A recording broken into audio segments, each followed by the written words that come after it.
Hello everyone and welcome to Rad Chat Live at UKIO. So we've managed to get another wonderful guest in. Would you mind introducing yourself please? I'm Mike Berners-Lee. I'm a professor at Lancaster University. I've written some books about sustainability and what we might do about it, and I run a company called Small World Consulting that helps organisations to do the same. So what's your background, Mike? What got you interested in sustainability? Well, I suppose I've always had an interest, but I came at this from... I was an organisation development consultant. 20 years ago I was just seeing climate become a bigger and bigger thing, and I was looking at the environmental consulting industry and deciding that it wasn't succeeding in selling in the change, so I thought I'd better try and start doing better. So I started off by doing all this carbon crunching, trying to help organisations work out what the carbon footprint of this, that and the other was, because at that time nobody could tell what the carbon footprint of anything was. Now much more of my work is looking at climate as part of a much deeper polycrisis, and looking in a much more systemic way and trying to help organisations and industries to also respond in a more systemic way. So healthcare is quite a big polluter when it comes to everything, with all the single sheaths, plastics, etc., etc. That's quite a big area to tackle. Well, that's right. I mean, but from lots of different perspectives. So you're maybe in the UK, you may be 5% of our carbon footprint. When you talk about disposable things, there's a plastics pollution dimension to that, which is, which comes back around to health indirectly as well. But I think in healthcare you have an enormous potential for influence when people go into the health system to get something sorted out. It's often a point of real reflection on their lives, and it's a point at which you can have enormous influence. You can influence how they think about the people around them. You can influence how they think about their lives. You can influence how they think about their diets. Everything about the way that you do your healthcare helps to, or can help to, create the conditions under which humanity can undergo the big systemic change that it needs to make. And possibly the biggest, maybe the biggest single thing you can do is create a sense that all lives matter and all people are to be respected.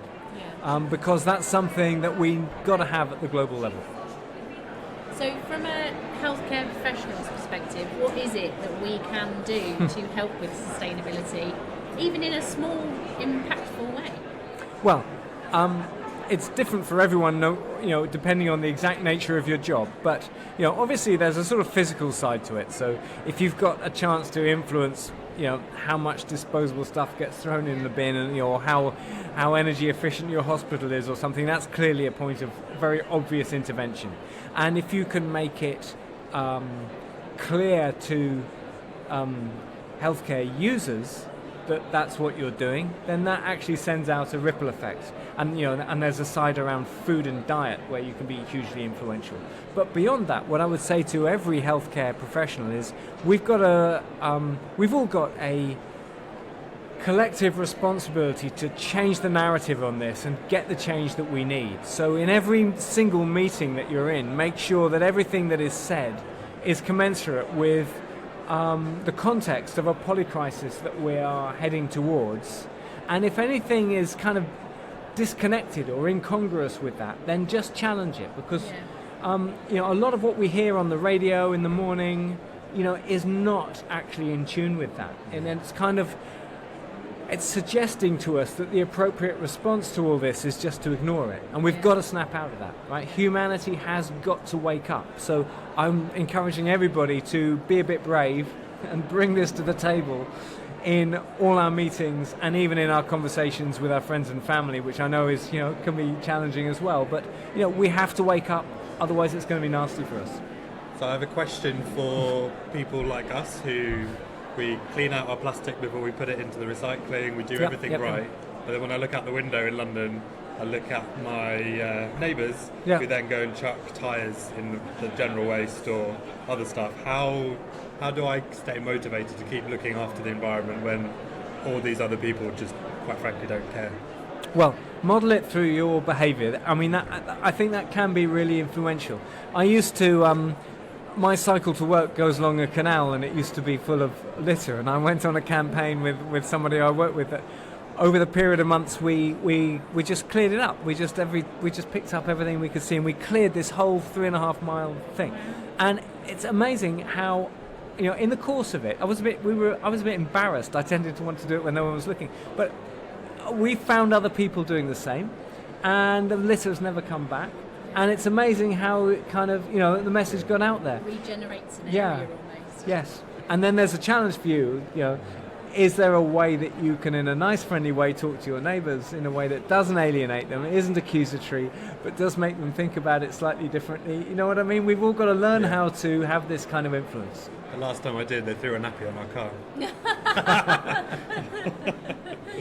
Okay, that's tricky. Yeah. Well, maybe they just need a bit of love. Maybe what they need is to find themselves in a health setting where everybody is really, really nice to them, and they get a sense of, there are people in the world who care, the world can be a nice place. I mean, I think that kind of thing could be actually really, really powerful. You'll be proud of me, Mike, because I actually gave up my car and now cycle to work or use public transport, and I'm deeply passionate about the fact that actually it can start at home as well.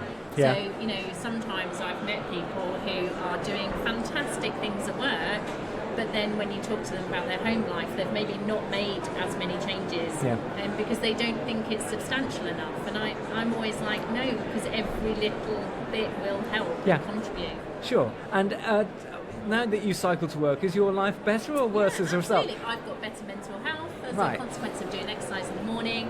I absolutely now talk to more people along my route, and we've got like a little community, and even in the rain, in the depths of winter, I still feel like actually I'm a better person at work because I've had that time out. Or even on the bus, that downtime where you're not having to concentrate on driving, or you're catching up with emails, so I feel better prepared to get to work. Right, so that's a fantastic example, isn't it? So that's the kind of multiplier effect. So everyone looks at you, you come into work, oh, she's looking full of energy and health this morning. I wonder why that is. Oh, she cycled to work. Oh, I'm maybe I asleep should for do having a that. nap by 3, but it's fine. Yeah. And your neighbours, you probably get on better with your neighbours because you have a bit more of a chat with them as you're just getting onto your bike in the morning, and then they're gone. I bet they're not throwing nappies on your guy. No. So, so it's just an example of when we find a way of modelling something that just makes life better from every perspective, everyone wants to come with us and do the same. So from your talk at UKIO here, what's the takeaway message? I think the values that you espouse in every aspect of your healthcare have potential to send out fantastically positive ripple effects. The idea that every human being in the world matters, you can model that through your healthcare, and as well as the kind of simple things about caring for the environment in the course of everything you do. I want to say that, and I also just really want to say to everybody that we have to wake up, and we have to help each other to wake up. And I think we need to take that into every business meeting and every conversation we have, including with our friends and our families. It's not about ramming things down people's necks, but it is about just quietly making sure this stuff is never ignored. Brilliant. Well, thank you so much for joining us on Rad Chat. It's a pleasure.